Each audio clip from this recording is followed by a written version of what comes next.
పొడుగ్గా ఉన్నాడు. అవునవునవును.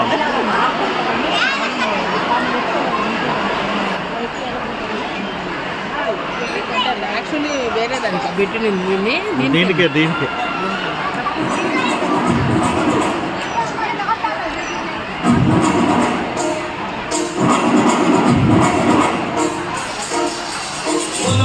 దుమ్ములోన పొట్ట గింత దూకినట్టు పొలే అమ్మ జాతరలో పొత్తరాజు ఊగినట్టు చెప్పులేసుకొని సాము చేసినట్టు గుంపు కూడినట్టు ఎర్రజొన్నలోన దేవదొక్కు కలిగినట్టు నా పాట చూడు నా పాట చూడు నా పాట చూడు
Thank you.